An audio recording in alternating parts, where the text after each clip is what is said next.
morning, everyone. Charlie here. We're going to discuss shadows in the banking system, and this is going to be a two-part series. It's going to transition into the securities lending aspect. But first, I wanted to give you a little bit of background as to what went on in Europe and around the world, of course, back in 2008.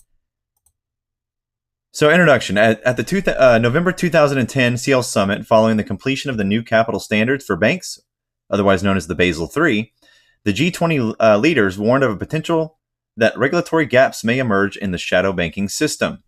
They therefore requested that the Financial Stability Board, or FSB, in collaboration with other international standards-setting bodies, develop recommendations to strengthen the oversight and regulation of the shadow banking system.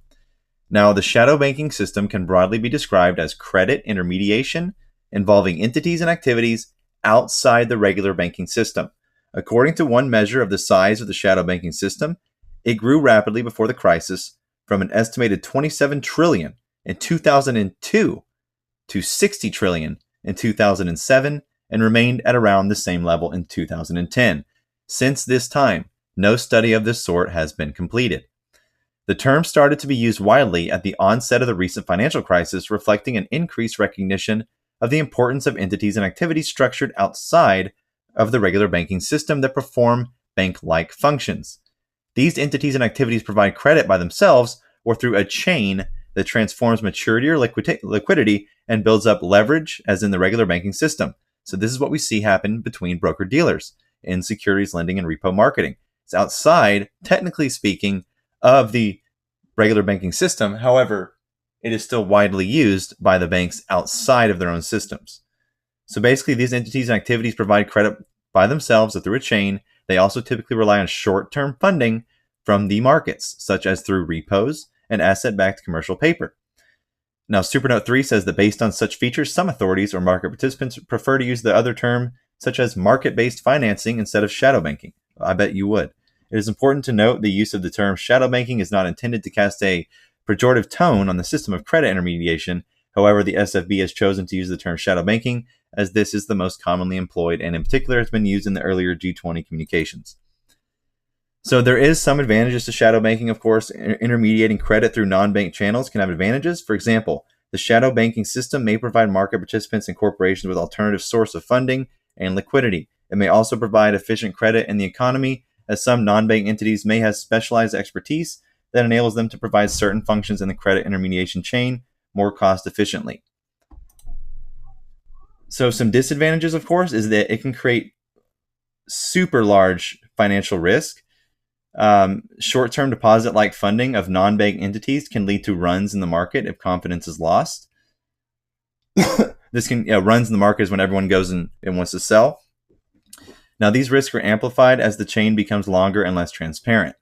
Now, the shadow banking system can also be used to avoid financial regulation and lead to a buildup of leverage and risks in the system, like what we're seeing today through the money market funds.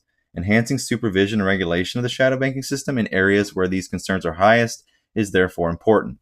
So, thus, whereas this report frequently refers to the shadow banking system as non-bank credit intermediation in practice, there are important links between the shadow banking system and regular banks. Now, there's 5 general principles for designing and implementing regulatory measures. 1, the regulation of banks' interactions with shadow banking entities. Number 2, the regulatory reform of money market funds. Number 3, the regulation of other shadow banking entities. Number 4, the regulation of securitization. And number 5, the regulation of securities lending and repos. So all 5 work streams will report their proposed policy recommendations to the SFB. Again, this is an outdated article from 2012. So they saw these problems all the way back then coming to an evolutionary step forward, in the later 2020s, like 2015, 2016. They were predicting that shadow banking would evolve and become a regulatory nightmare, which is what we're seeing in the United States markets. This is Europe. So you have to look at these proposed approaches that they put forth. You have scope, process, data and information, innovation and mutation, regulatory arbitrage, jurisdiction-specific features, and information exchange. Interconnectedness. So interconnectedness with the regular banking system, the shadow banking system and the regular banking system are highly interconnected. Banks and shadow banking entities also invest in each other's financial instruments, giving rise to funding interdependencies and vulnerabilities, and are often exposed to common concentrations of risk through asset holding and derivative positions, even where there is no clear direct connection. This is likely what we're seeing in the repo markets. Interconnectedness. As demonstrated in the current crisis, there are powerful interconnections between the two systems. So back to those 5 regulating principles. Number 1, the regulation of banks' interactions with shadow banking entities. They have 4 recommendations here that they would like to point out. You can pause this and read that if you'd like. Number 2, the regulatory reform of money market funds. Regulatory reform of money market funds should be further enhanced. MMFs MMF may pose systemic risk because they are vulnerable to runs and because in some jurisdictions they play an important role in short-term funding markets. The latter implies that MMFs are often part of the credit intermediation chain that transforms maturity and liquidity and builds up leverage. Thus, also, regulatory frameworks are currently under review in many jurisdictions. It is important to review such national initiatives and ensure that appropriate action is being taken to address risk arising from money market funds. A crucial issue to be considered by such review is whether the regulatory approach to MMFs needs to choose between 1, encouraging or requiring shifts to variable net asset value arrangements, imposing capital and liquidity requirements on MMFs which contribute to promised investors' constant NAV, and or whether there are other possible approaches. So we do see the NAV arrangements today in the Americas. However, the use of these funds and the interconnectedness is obviously still there looking at the data. And that's what we're going to look at next time. Now, the role of MMFs in funding markets, different categories, the role of MMFs in the crisis and lessons learned. These are all areas that they were going to look at. Regulatory initiatives, the extent to which globally agreed principles and or more detailed regulatory approaches are required or feasible. Now, 3, the regulation of other shadow banking entities. Recommendation 6 here says regulation of other shadow banking entities should be assessed and further enhanced from prudential point of view. Other shadow banking entities such as conduits or SIVs, finance companies, mortgage insurance companies, and credit hedge funds that are identified through the monitoring process could also pose systemic risks and or provide opportunities for regulatory arbitrage. Number 4, the regulation of securitization. Recommendation 7, incentives associated with securitization should be adequately addressed. In particular, the following issues warrant further attention. Requirements to incentivize suppliers of securitization to retain part of the risk associated with securitization, and transparency and standardization of securitization products. Now, this is the most important. Number 5, the regulation of securities lending and repos. Recommendation 8, regulation of secured funding markets, in particular repo agreements and securities lending, should be assessed carefully and further enhanced from the prudential perspective as necessary. The secured funding markets, in particular repos or repurchase agreements and securities lending, were at the heart of the development of shadow banking activities prior to the crisis by facilitating the use of securitization products and financial transactions as a source of collateral for funding. That is what we're seeing today. Providing a source of apparently low-risk short-term secured funding for dealers and shadow banking entities.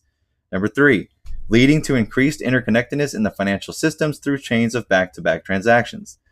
Number 4, through reinvestment of cash collateral from securities lending, providing a significant source of lending to term money markets involving significant maturity transformation. All of this we're seeing go on today, and they're warning against all of this.